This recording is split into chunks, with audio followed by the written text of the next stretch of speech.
Hello, I'm Houke and I welcome you to 1 Dorset Square. We are now in what I call the Kay and Charles room, in a building that was used during the war as offices for one section of SOE, the Special Operations Executive. And this section is not really well known.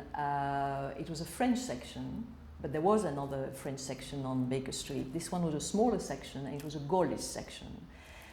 It was working purely to help General de Gaulle. The reason I got interested in this was because I am in this building all day, all week, and I was very intrigued. There's a plaque outside on the building that was put up in 1957, and it's very vague. It just says some people, French and British, left from this building on secret missions. And I couldn't make any head or tail of this, so I decided, well, I have to do my own research. That's how it started. So at some point I met the SOE historian, and I was asking him, are there people that are still alive that maybe worked in this building or passed through the building? And he put me in touch with Kay Gampel, who was still alive when I obviously met her. She was, I don't know, maybe 93 at that point.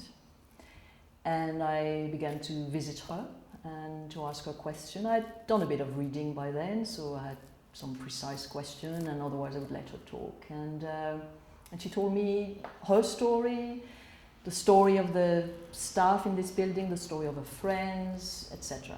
I want you both to go to occupied France. France? How?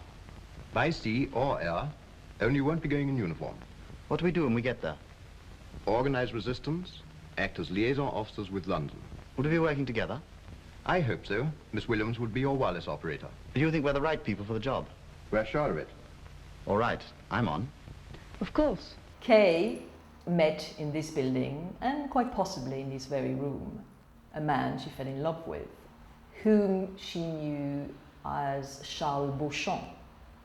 But his real name was Ernest Gampel, and he was one of the sons of René Gampel, the art dealer. When I heard about the fact that a member of staff met and fell in love with a French agent, then my research took on a new turn, and I then wanted to know more about this Charles Beauchamp. Mainly because when I heard the amazing story of his bravery and the things he'd done, it sounded just breathtaking and just extraordinary.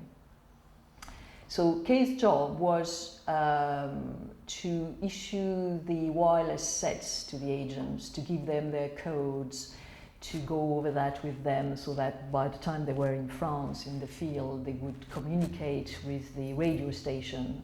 And Kay's job here was to get all the messages in and then decide who they were for, either in this building or beyond. The second part of this, well, I don't know if it's a second part or certainly another part of the story, is when she finds him again after the war, when he comes back from a concentration camp and they get married. Several years later, there's a big ceremony in this building for the plaque outside where the Queen Mother came.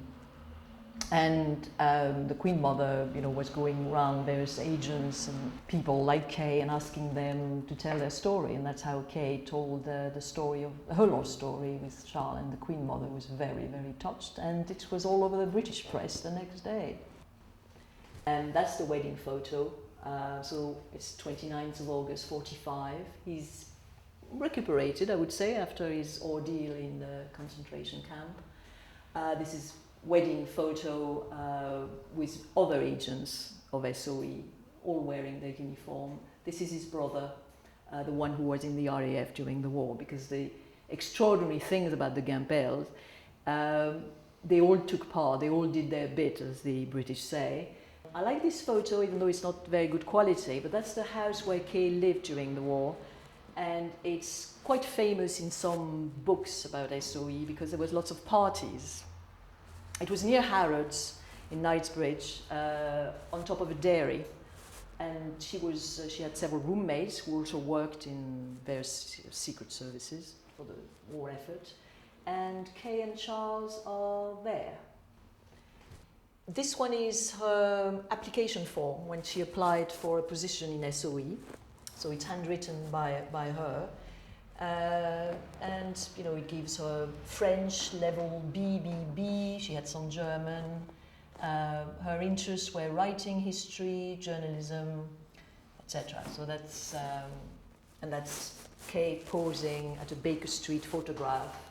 They all did that, staff and agent, at some point with their best uniform, they posed for a nice photo. So this panel is about Charles. So after introducing his father, René Gimpel père, and his background and the gallery in Paris, etc., this is about Charles and his mission. And these are real documents from the archive. This one is the form he signed when he volunteered to be an agent. So that's why it's in French, and it's signed Charles Beauchamp. And it's very interesting because at that point, he should have signed with his real name, Ernest Gimpel.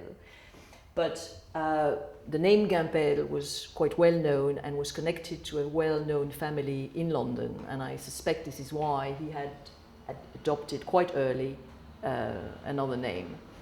When he was in the field, he had a first code name which was Gendarme, and it was later changed to Cercle. Your operational names will be Felix and Cat. When do we go, sir? Well, in this display case, we have some items who used to belong to Kay and Charles.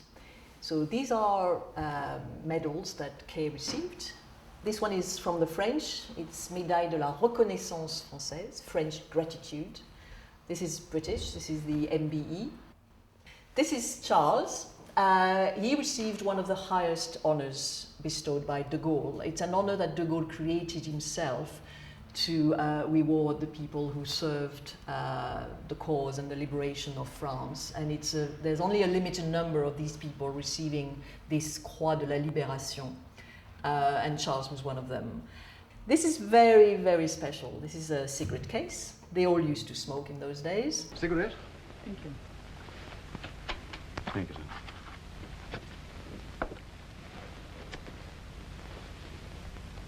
Sorry. Well, I'm sure you're both wondering what all this is about. This was a gift from Charles to Kay, and I don't know if you can see, but it says to Kay from, and it's a cercle, a circle, and as we saw, that was his code name, Cercle or Circle. So again, it gives you a sense of how important that time was for them, that he kept his war name all his life. He was known as Charles, not Ernest anymore. And among themselves, he was still Cercle.